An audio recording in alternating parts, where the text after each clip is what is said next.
Even beyond. Even beyond. Even beyond. Above and beyond, the real estate show. Hey, we are back with another episode of the Above and Beyond Real Estate Show.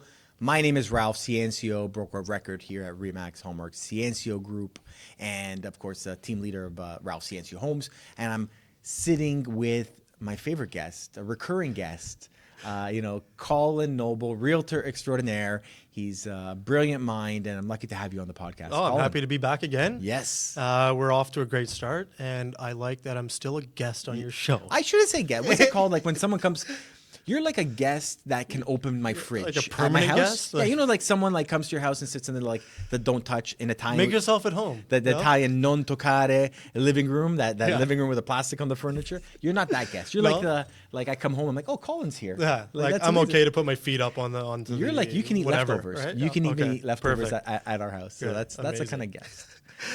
So we have an exciting show for today. Overall, I mean, I guess, how have you been the last little bit? I guess we should update. Good. Yeah. Things are great. Weather's changing. Weather's kind changing. of sad, Yeah. but it's beautiful. I love this time of year. Fall is one of my favorite times of year. Yeah. Time of year. I lived overseas for a while. I lived in Australia, and it's basically winter or summer. Really? And it's either hot or it's mild. Doesn't really get cold, but in Canada you get the transitional like the shoulder seasons, they call them. I love the shoulder. Spring kind of sucks because it's rainy and wet and whatever, but you don't realize that you miss the seasons until you don't live through them, right? And there's a lot of things that happen in the different seasons. Like in fall, you have Thanksgiving, you have Halloween, you have, you're gearing up for the winter, and then the spring, you're like, oh, like it's getting warm. You're getting the patio furniture out. It's exciting. So that's actually a great transition to today's topic. So today we're going to be unpacking artificial intelligence. We're going to discuss AI in real estate. Where's it currently at? Where's it heading? Some of the risks or opportunities, depending on the way that you perceive the future of artificial intelligence in real estate. And as you talked about a change of season, and I felt inspired in that it's kind of like how artificial intelligence, or any technology for that matter, is causing a change in our life. Now with seasons, you know what's coming. So, for 10,000 years. It's going to be cold in we know 30 in days, Canada, right? exactly. Now, although we don't know the exact day of the first snowfall, we have some ability to predict. And it's also, I would say, what you described in Canada, the weather changes and transitions really gradually. And I think that what has changed in terms of people's perspective of artificial intelligence, AI, I'm not talking specific in real estate, just AI in our lives, is it's kind of like an Australian weather change where it's like, there's not 4 seasons, there's 2 seasons. So you're going from not having AI to now it's everywhere. And it wasn't gradual. And I feel like the changes will not be gradual. I think they will be a really they're quite aggressive, sharp right? learning curve of how do we now live in a world with this as a tool for us. And I want to bring it back to real estate and talk about AI in real estate, but it's also AI in life, right? And how it's affecting people and the decisions that people make, and the lifestyle that people now live. We were speaking briefly before the podcast. We were talking about AI in our lives and the applications that we use every single day that you just take for granted now. We don't even call them AI. We just call them by their marketing name, right? Yeah, exactly. So I told you I was going to ask you. Yeah. And for all the listeners out there, we're going to talk about what our favorite, or what we find to be the most useful, maybe not so useful, but like what's your favorite AI tool that, you use or affects you or helps you make decisions? For sure. I'd say the one that I use probably the most often is Google. I have Google Home. I'm a Google Home. And I wonder, will we have different camps in the future? Like, what kind of home are you? Right. And, we recently moved and I had to make that decision. Like, I love Ring as a product. I love Google. Like, me Amazon? Amazon. Right, going to be I Google, know. right? And we're looking for sponsorship. So if Google or Amazon. Amazon, if you're here, flicker the lights. So, in terms of AI at home, I would say that the Google Home Suite, which is like, obviously my doorbell, my lights, hubs throughout the home. They tell me the weather. They give me the news every morning. And, you wouldn't think of it necessarily my tiny speaker that I bought for $10 at Best Buy that's in my bathroom. It's a clock and it's just a speaker. And it, as I'm getting ready in the morning, it tells me the news headlines. Yeah. And you don't really think of it as artificial intelligence, but it is selecting what news is best for me or what news is most relevant. What would be of interest to you, right? So I do put that in the category of AI. Obviously, everyone talks about chat. I think chat's awesome. I think we're just hitting the tip of the iceberg of what it can actually do. Yeah. And ChatGPT, right? ChatGPT, OpenAI, and I've been using it, playing with it, and I think it's so fun. I treat it like a friend. I'm bantering with it and going back and forth, asking a lot of questions. The way that you can be creative in the prompts is really, I think, a soft skill. I know we're talking about the shift in the world, but I think the people that are going to excel the most are the people that are using creativity with technology, using the creative application of this tool. Right. Yeah, and it's... How about you? What's your favorite AI? Favorite, or is kind of the... I think... What's the one you use most? I think Netflix, because Netflix is... I'm sure most of our listeners know what Netflix is, but it's a platform that has an algorithm that will recommend shows to you based on shows that you've watched. So if I'm not interested in history in the 1960s, it's not going to recommend shows for me. But there's also a problem with that. Yeah. And then it might not give you the opportunity. I don't know, the opportunity to see something else, or it might it limits sort of what you're seeing. Yeah. Same with like your news headline analogy. Exactly. Of like, are you getting targeted news that's of interest to you? Are you getting real news, or is that news that it's choosing to show you, right? And that's the danger of AI. I think you hit it on the nail. I think that's it. It's like, who's controlling it? What's in it for them? Yeah. And now for Netflix, for example, I feel like messaging quite clear. What's in it for them? They want you to keep watching. I don't fully understand their business model because they get paid a flat rate per month, irregardless of how much I watch. Yeah. So are they really incentivized by me watching a lot? I'm not sure. Right. Are they showing me, like I watched a lot of documentaries. Yeah. I don't know if everyone's Netflix has. Looks like yours, right? Looks like yours. Have you ever been to your friend's house and you turn on their Netflix and you're like, what? Yeah, I'm like, what the heck is this? I've never even seen Never heard of this before. Watch again. I'm like, I didn't even know it existed. You watch 8 seasons of Downton Abbey? I'm like, what is that? Is it from CBC? That's it's a good show, actually, Downton Abbey. Yeah, I heard. I never watched it. Mine's now cartoons. It's all like what? I didn't watch Rachel or Miss Rachel. And it's like, oh yeah. But anyway, so AI is an interesting space. So in real estate, there's so many AI platforms now. I think probably one of the biggest ones right now we see is House Sigma.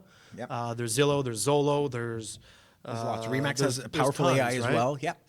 Yeah, and brokerages have their own AI. KW has their everyone has their own form of AI, and I want to speak about and have a conversation about AI and how that is affecting consumers. Yes. How is it affecting the decisions they're making, and how do we make sure that AI doesn't distort or doesn't advise people improperly? I guess is what we're after, right? Yeah, absolutely. And I think that the tools that you described. Personally, I like them. We've seen in the Toronto real estate market, we've seen this kind of movement of the curtain. Now everyone can see behind the curtain of days on the market. Has it been relisted? Has a home listed 5 times in the last 2 years? What were the prices they were asking? How much did they pay for the home? And all this offers transparency in the marketplace. Agreed. Yep. The advantage to that is a transparent market allows for a more efficient market. It allows consumers to make more informed decisions, both buyers and sellers. When I go in now for a listing appointment or a listing consultation, oftentimes I bring my report of the homes that have sold recently, and 6 times, 7 times out of 10, they've got their report. I was with a client last night, and he opened up an Excel spreadsheet, and he showed me every property in the neighborhood and the characteristics. And I thought that was amazing that he could access so much data. I think in this case here, we're using artificial intelligence to amalgamate data, to pull it all together. I think that's really powerful. To provide context to the data could help, but I am weary about automated system providing context because it doesn't really give it describes a narrative with partial information. And as long as the buyers or the sellers or whoever the consumer is of the AI technology, realizes that this is most or part of the information. Right. And there's still another part to be discovered. Right. Right. Right? But do you find that people, I'm gonna use House Sigma because House Sigma is It's a popular one. It's very popular, Yeah. right? And everyone sends you a House Sigma listing saying, "Oh, yo, check this out," and then House Sigma does the estimation of sale price, right? And 90% of the time it's wrong. Yeah. We're seeing that a lot, whether it's underperforming, whether it's overperforming, or understated, I should say. And I think there's a problem in that because when it comes to AI predicting, sale prices, a lot of consumers, I don't want a blanket statement, but a lot of consumers are relying on that AI to inform them of what that home is worth. Yeah. And I find that that's a big problem. Yeah. It's nice to have a sort of an expectation or a certain guideline on where it's going to land, but there's a lot of things that AI doesn't know. Yeah. And we always talk about making decisions emotionally and then justifying them rationally, right? So I want to talk about the emotional aspect of AI. But what doesn't AI know?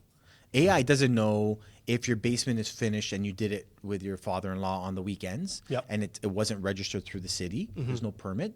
There's no record of that. AI doesn't know if you put in granite countertops. So the estimation of value on House Sigma doesn't know that you put in, $80,000 in landscaping around your property. It won't know that. Yeah, exactly. And on our last podcast, we spoke about seller situation and the different situations that sellers are now in. Does AI know that you just recently got a new job in Alberta and you have to move and you have to sell your house by, November 30th? Yeah. Does it know that you just got a divorce and there's a court case now that you have to sell your home by a certain date? I don't think it does. No.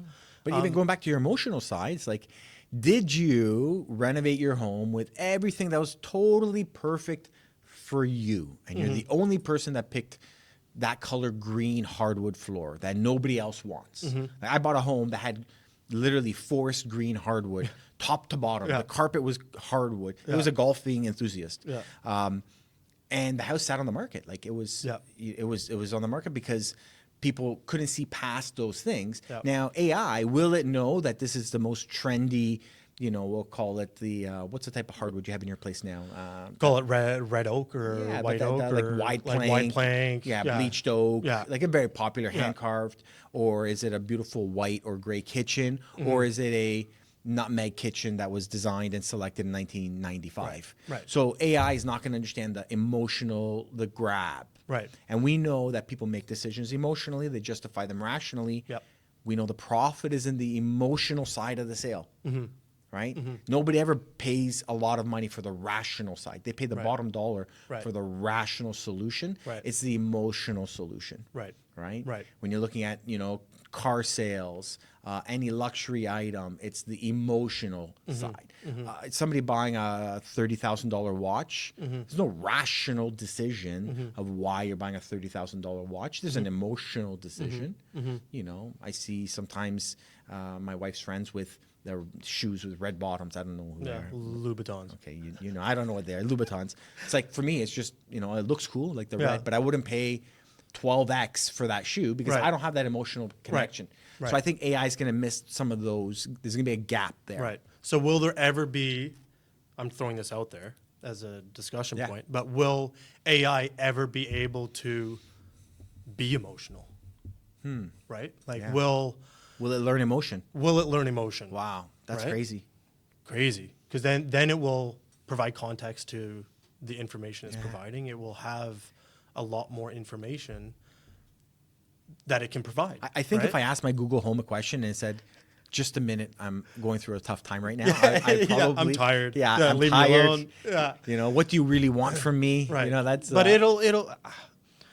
I don't want to say it's impossible because the transition we've seen with AI over the last 5 years has been just like out of this world. Yeah. So I wouldn't say no. I wouldn't say no. But I guess the question is, how do we work with this, right? We look at advents in technology, look at changes and how that kind of shaped the world. Yep. And we were talking about, how some new technology shaped employment, right? You use an example. I think we were chatting over grabbing a coffee about excavators, right? Yeah. So excavators, I don't know when they were invented, but let's call it early 1900s. They used to take 20 men or women or 20 laborers to dig a hole or dig a trench. And then the excavator came along and it could do it in 1/20th the time and one person, right? So where did those 20 people go who were digging the hole because they lost their job because of new technology and new engineering that produced a more efficient way of doing it? Well, that excavator needs an operator.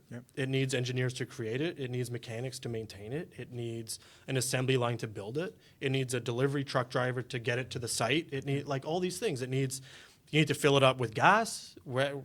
So there's all these. It was a shift in things, jobs. right? It was a shift. So it was a shift of employment, like you said. So, and I think we're seeing that now in the AI world, right? Yeah, definitely. And I think, the context that we're talking about in real estate is, how do you allow real estate or how do you allow AI to guide you in such a big decision? Right? Yeah. Now, I think AI can be a really, really powerful tool, but I'm weary of the narrative that people are listening to, like who's profiting from the information and, is there another agenda? Right. Is it the stakeholders who provide the software, who provide, all that? I mean, likely yes, but like you said, I think it's great to have a transparent marketplace where the information is out there. Right. Yeah. When you first started in real estate, who had the information of past sale prices? Only agents. Right. Only you showed agents. up there with past solds, and they were like, oh wow, that But now we never go to a listing appointment now, or we never have a buyer consultation where it's, what was the sale of that price? They know. They know. And if you go back even, like I've been selling for over 15 years, just if you double that and go back 30 years, people didn't even have internet. They didn't even know a home sold. So the realtors were the gatekeepers of information. And that was a really dangerous thing, in my opinion, because if somebody wanted to encourage you to list your home below market value, well, they would show you the 3 or 4 sales that were below market value.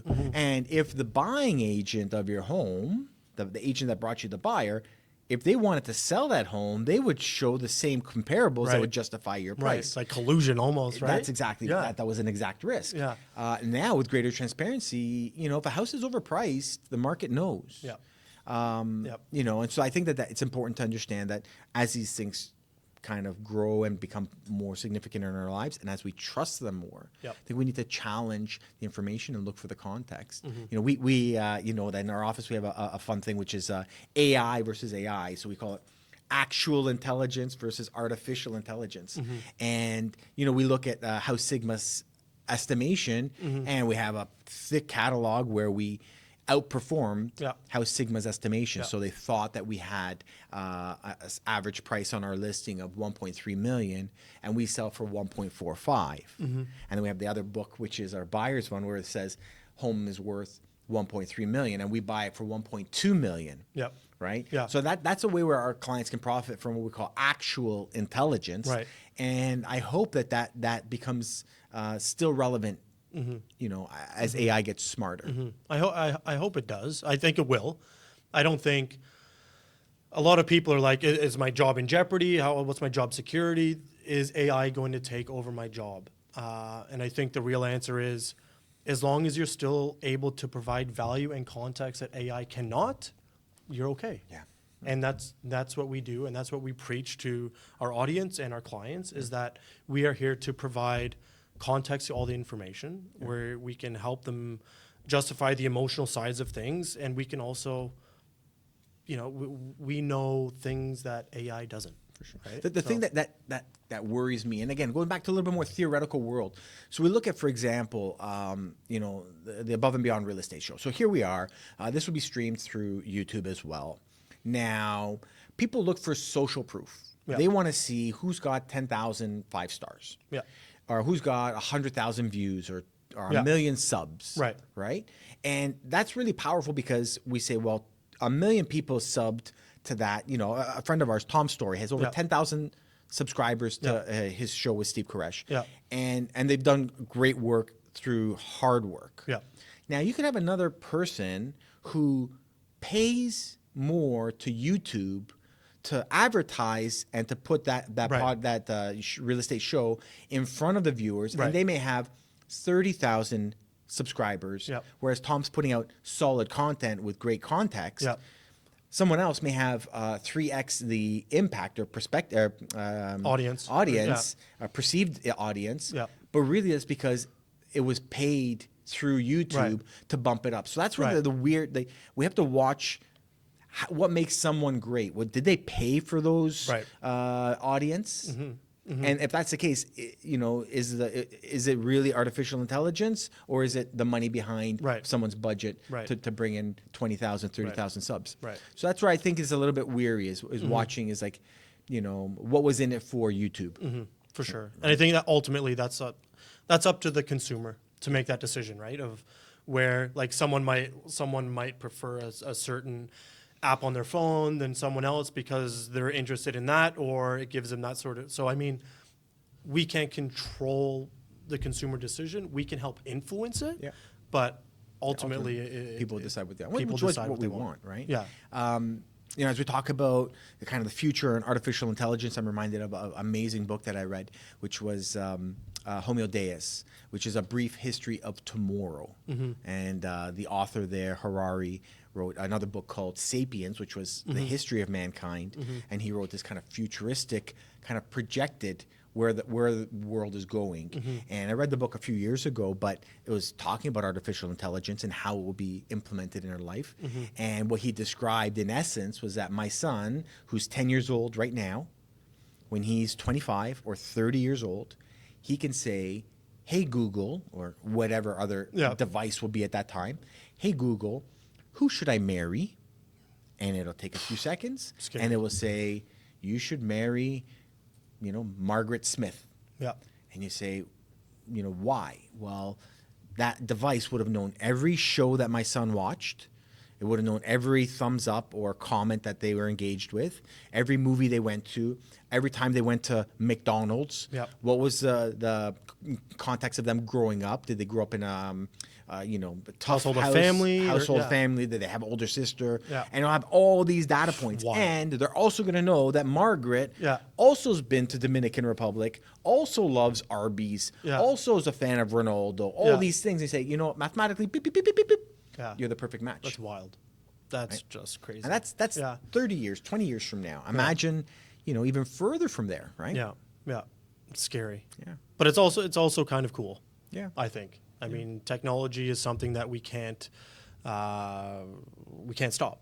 Like it's just a developing thing. It's going to happen. So well, I guess the moral of the story is, if you can stay at pace with it, at least.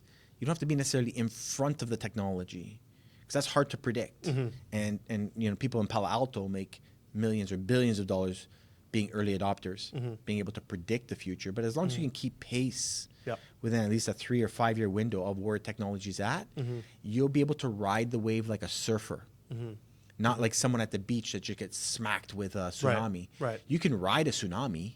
It's probably very difficult, but I'd rather be riding it and moving forward with it, progressing with it, adapting with it, as opposed to just standing there saying this is not going to happen, because the ocean's moving. So is technology, right? So amazing. Awesome. Any other last thoughts as we wrap up? No, I think to generalize, I think AI is great. I think it's important to have context to the information it's providing. And I would say don't make $1 million decision if you're purchasing a house just based on an algorithm that AI is spitting out at you. Have discussions, have advice, have professional advice, have a guide, your realtor or whoever that may be. Make sure you get the proper context of the information before you make a decision. Amazing. Amazing. Well, guys, thank you so much for listening and for watching. We'd love for you to like, subscribe, comment down below.